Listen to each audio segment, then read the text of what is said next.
अस्सलामुअलैकुम दोस्तों, उम्मीद करता हूँ खैरियत से होंगे। हाज़िर हूँ एमएफ इंग्लिश सेंटर से।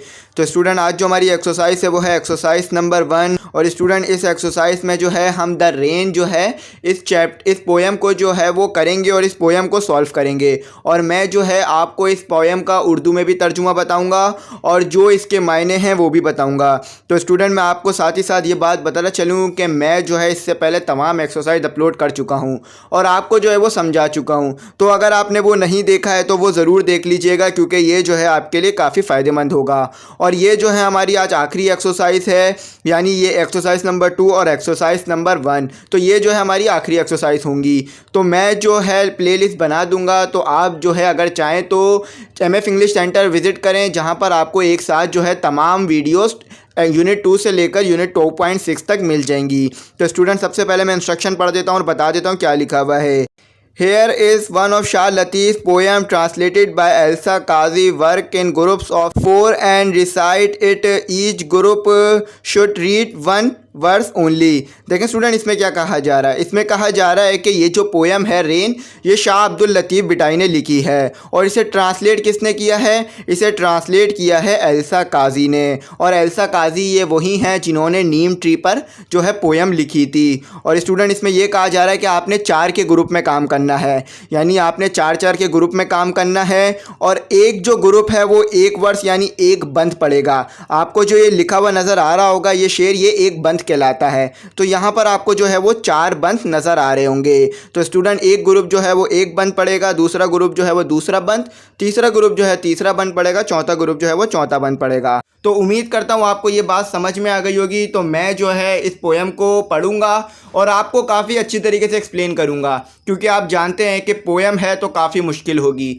तो हर कोई जो है इसको ट्रांसलेट नहीं कर सकता है। तो इसलिए जो है मैं आपको इसको काफ़ी बेहतरीन तरीके से एक्सप्लेन करूंगा। तो आपने वीडियो पूरी देखनी है। अगर स्टूडेंट आपने चैनल सब्सक्राइब नहीं किया है तो ज़रूर कर लीजिएगा, बेल आइकॉन प्रेस नहीं किया है तो ज़रूर कर लीजिएगा और दोस्तों में भी ज़रूर शेयर कीजिएगा। तो चलें मैं इस पोएम को पढ़ना शुरू करता हूँ। देखें स्टूडेंट, हमारे पास जो पहला बंद है वो ये है कि the rain pours on the desert sands on hills and valleys around at early dawn we rise to hear the chum soft humming sound. देखें स्टूडेंट, इसमें यह कहा जा रहा है कि बारिश जो है वो सहरा की रेत पर बरसती है और पहाड़ों पर भी बरसती है और घाटियों में भी बरसती है, और हम जो है जल्दी उठते हैं इसकी आवाज़ सुनने के लिए। अब मैं आपको बताता हूँ इसमें कहा क्या जा रहा है। देखें स्टूडेंट, जब बारिश होती है तो वो रेगिस्तान में भी होती है और जहाँ पर जो है ज़मीन ज़रखेज़ यानी जहाँ पर फसलें उगी होती हैं वहाँ पर भी होती है।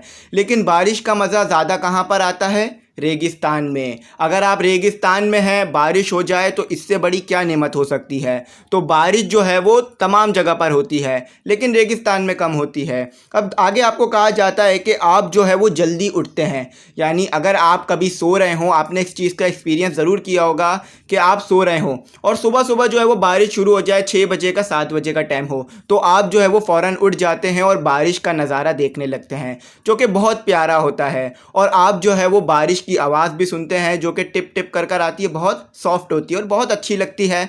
तो यहाँ पर यही कहा जा रहा है कि जब बारिश होती है तो हम जल्दी उठ जाते हैं और उस बारिश को एंजॉय करते हैं, महसूस करते हैं। तो उम्मीद करता हूँ यहाँ तक आपको बात समझ में आई होगी और आप जो है मेरी अप्रिसिएशन के लिए ज़रूर कमेंट कीजिएगा कि कैसा लगा कि मैं किस तरह से आपको एक्सप्लेन करता हूँ, ताकि हमें जो है एक रिवॉर्ड मिले और हमें भी अच्छा लगे कि हाँ, बच्चे जो हैं वो हमारी अप्रिसिएशन के लिए भी मैसेज करते हैं। तो चलें अब आगे पढ़ते हैं। The hand are full of butter vibes with merriment abound each buffalo for milking broth earthward the grassy ground in date cheese here we never found mistress and mind so glad. देखिए student, दूसरे बंद का जो तर्जुमा है वो ये है कि बीवियों के जो हाथ हैं वो मक्खनों से भरे हुए हैं और वो खुशी से भरी हुई हैं। यानी बीवियों से मुराद यहाँ पर जो है वो औरतें हैं। जैसे कि आप गांव में जाते हैं तो आपको पता है कि औरतें जो होती हैं, गांव की जो लेडीज़ होती हैं, वो मक्खन निकालती हैं और बहुत ज़्यादा खुश भी होती हैं। यानी ये एक मेहनत का काम है मक्खन निकालना, तो वो जो है वो मक्खन निकालती हैं। और यहाँ पर आगे कहा जाता है कि गायों को जो है वो दूध निकालने के लिए लाया जाता है। कहाँ लाया जाता है? घास में लाया जाता है। यानी गायों को दूध निकालने के लिए घास के पास लाया जाता है, ताकि गायें जो है वो घास भी खाती रहें और दूध भी देती रहें। तो जैसा कि आपने देखा होगा कि ये किस तरह का मंजर होता है। और स्टूडेंट आगे कहा जाता है कि ये जो घास की जो छतें बनी हुई होती हैं यहाँ पर हमने कभी मालकनों को खुश नहीं देखा, लेकिन जब बारिश होती है तो वो खुश होती हैं। अब यहाँ पर क्या बात हो रही है, अब आप जो है किसी घास की छत के नीचे काम करेंगे तो आप जो है वो खुश तो होंगे नहीं, आप जो है वो उदास ही होंगे क्योंकि गर्मी लग रही होगी, धूप लग रही होगी। लेकिन जब बारिश हो रही होगी और आप उसी घास की छत के नीचे खड़े होंगे तो काफ़ी इंजॉय कर रहे होंगे। क्यों? क्योंकि आप मिट्टी की खुशबू सूंघ सकते हैं, आप जो है वो पेड़ पौधों को नहाते हुए देख सकते हैं। आप नहाते हुए कैसे? जब बारिश का पानी गिरेगा पेड़ पौधों पर तो जो भी मिट्टी जमा होगी पेड़ पौधों पे उतर जाएगी और एक हसीन मंजर आपके सामने आएगा। तो यहाँ पर यही कहा जा रहा है कि वो जो है वो बहुत ज़्यादा खुश होती हैं इस छत के नीचे जब बारिश हो रही होती है। तो उम्मीद करता हूँ दूसरा बंद आपको समझ में आ गया होगा। अब तीसरे बंद की तरफ चलता हूँ। तो स्टूडेंट इसी वीडियो में मैं आपको एक्सरसाइज नंबर 2 भी करा दूंगा। तो चलो पढ़ लेते हैं कि क्या लिखा हुआ है। Seasons orchestras in full swim, fresh showers as the mind on mountain side so green with grass, cattle abundance find gay herdsmen wives about their necks of blossom garland winds. देखें स्टूडेंट इसमें क्या कहा जा रहा है, इसमें कहा जा रहा है कि मौसम की मौसीकी जो है वो अपने जोबन पर है और बारिश जो है वो जहन को सुकून दे रही है। अब यहाँ पर क्या बात बताई जा रही है ये एक्सप्लेन करता हूँ। देखें स्टूडेंट जब मौसम जो है वो बारिश हो रही होती है तो ये मौसम का एक और हिस्सा होता है। तो जब बारिश होती है तो खुशी तो हर तरफ फैली हुई होती है और साथ ही साथ जो है आप भी फ्रेश महसूस कर रहे होते हैं, क्योंकि जब बारिश हो रही होती है तो आपको पता है कि पेड़ पौधे जो हैं वो भी नए नए से महसूस होते हैं। तो जब आप उन पेड़ पौधों को देखते हैं तो आपको भी सुकून मिलता है और आपको ऐसा लगता है कि चारों तरफ जो है वो सुकून फैला हुआ है और एक गाना सा बज रहा है। अब गाने से बजने से मुराद यहाँ पर जो है वो बारिश की आवाज़ ही ले लीजिए। अब आगे क्या कहा जाता है ये देख लेते हैं। देखें स्टूडेंट यहाँ पे कहा जा रहा है कि पहाड़ जो है वो घास से भरे हुए हैं और मवेशियों को जो है वो चारा मिल रहा है।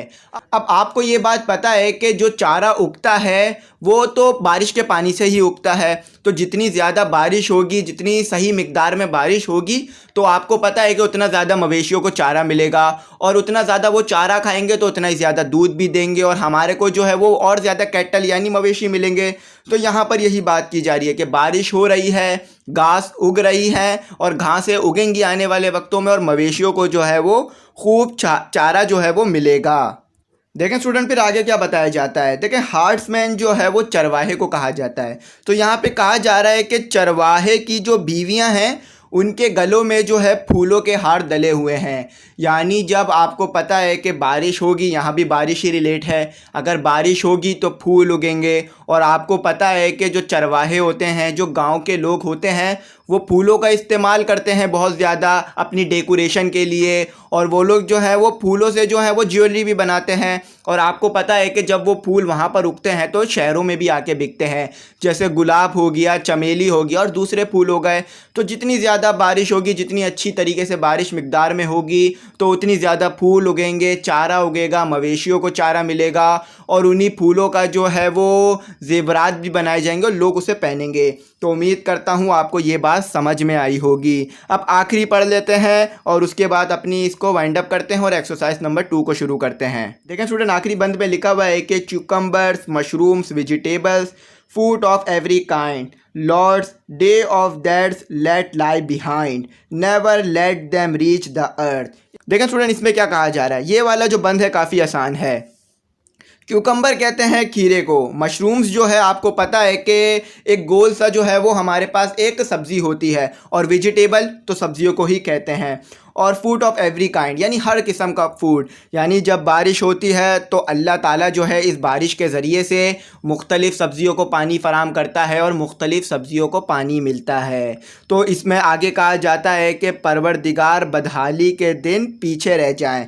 यानी जब बारिश होगी तो अल्लाह की रहमत बरसेगी और बारिश को रहमत कहा जाता है, अब्र रहमत यानी अल्लाह की रहमत होती है। क्योंकि जब बारिश होती है तो आपको पता है कि हमें सब्ज़ियों के लिए पानी मिलता है, खाने पीने के लिए पानी मिलता है। ये आप जानते हैं कि हम समंदर से पानी नहीं लाते हैं सब्जियां उगाने के लिए, बल्कि अल्लाह के करम से बारिश बरसती है और जिससे जो है हम बारिश के पानी से सब्जियां उगाते हैं और हम जो है इस पानी को पीते हैं। और फिर इसमें कहा जाता है कि बुरे दिन जो हैं कभी ज़मीन के करीब ना आएँ। और आखिरी में ये कहा जा रहा है कि बुरे दिन जो हैं वो ज़मीन के करीब कभी ना आएँ। यानी इसमें अल्लाह ताला से दुआ कर रहे हैं शाह अब्दुल लतीफ़ बिटाई कि ए अल्लाह, जो बदहाली के दिन है यानी जब बारिश नहीं होती है तो वो दिन जो है वो पीछे रह जाए, यानी वो दिन हमारे पर कभी ना आए और हमारी ज़मीन जो है वो ज़रख़ेज़ रहे और हमारी ज़मीन को अल्लाह ताला इसी तरह बारिश के पानी से नवाजता रहे और एक सही मिक़दार में बारिश हो। तो यहाँ पर अल्लाह ताला से दुआ की जा रही है और अल्लाह ताला की नेमत के बारे में बताया जा रहा है कि अल्लाह ताला की कितनी बड़ी नेमत है बारिश। अगर बारिश होना रुक जाए तो आपको पता है कि दुनिया भी नहीं चल सकती है, क्योंकि खाने पीने के सामान नहीं होंगे। तो हमें अल्लाह ताला की इस नेमत का शुक्र अदा करना चाहिए। तो स्टूडेंट, उम्मीद करता हूँ यहाँ तक आपको बात समझ में आ गई होगी। अब एक्सरसाइज नंबर 2 है, एक्सरसाइज नंबर 2 भी करा देता हूँ ताकि आप वो भी इजीली समझ सकें। स्टूडेंट, हमारे पास जो एक्सरसाइज नंबर 2 है वो ये है कि continue working in the same groups of 4 and draw the scene describe in the words that you recited on a chart paper, colour और print the picture, write the words in beautiful and fancy writing on the chart. All the chart will be displayed in the class and the group with the best drawing will be the winner. देखें student, इसमें ये कहा जा रहा है कि 4 के group में ही काम करना है। यानी आपने पहले 4 का ग्रुप बनाकर पोयम पढ़ी, तो अब आपने ये काम भी जो है वो 4 के ग्रुप में ही करना है। और इसमें आगे ये कहा जा रहा है कि आपने जो है वो हर वर्ड्स में, यानी आपने जो है वो हर बंद में एक माहौल देखा। यानी आपको कहीं बताया गया कि सब्जियां उग रही हैं, बारिश हो रही है, और आपको कहीं पर जो है वो गांव का माहौल बताया गया, और आपको कहीं पर जो है वो रेगिस्तान का माहौल बताया गया। तो आपने जो है वो एक वर्ड्स उठाना है और उस माहौल को जो है, यानी उस सीनरी को और उस पिक्चर को जो है वो ड्रॉ करना है। यानी आपने रेगिस्तान को ड्रॉ करना है या फिर उसकी पिक्चर जो है वो प्रिंट हुई भी उसको लगा लेना है किस पर, चार्ट पेपर पर। तो चार्ट पेपर पर फिर आपने ये लगा लेने के बाद, ये तस्वीरें लगाने के बाद आपने लिखना है। यानी ये जो वर्ड्स मौजूद हैं इनको अच्छी सी राइटिंग में, बहुत अच्छी सी राइटिंग बनाकर आपने लिखना है। और फिर जब आप ये लिख लेंगे तो इसे जो है आपने अपनी क्लास में लगाना है, यानी अपनी क्लास में लगा देना है। और जिस ग्रुप ने सबसे अच्छा बनाया होगा चार्ट, सबसे अच्छी तरीके से तस्वीरें बनाई होंगी, जो जगह बताई गई पोयम में जो जगह सबसे अच्छी तरीके से बनाई होंगी और सबसे अच्छी तरीके से लिखा होगा, तो वो ग्रुप जो होगा वो विनर होगा और जीत जाएगा। मैंने आपको बता दिया कि हर वर्ष में हमें जो है माहौल बताया गया, यानी कहीं पर हमें जो है सब्जियों के बारे में बताया गया, कहीं पर जो है हमें सीजन्स के बारे में बताया गया और जगहों के बारे में, और कहीं पर हमें रेगिस्तान के बारे में, जैसे पहले वर्ष में हमें रेगिस्तान के बारे में बताया गया और दूसरे में हमें गांव का माहौल और किस तरह औरतें जो हैं वो बटर निकालती हैं इस बारे में।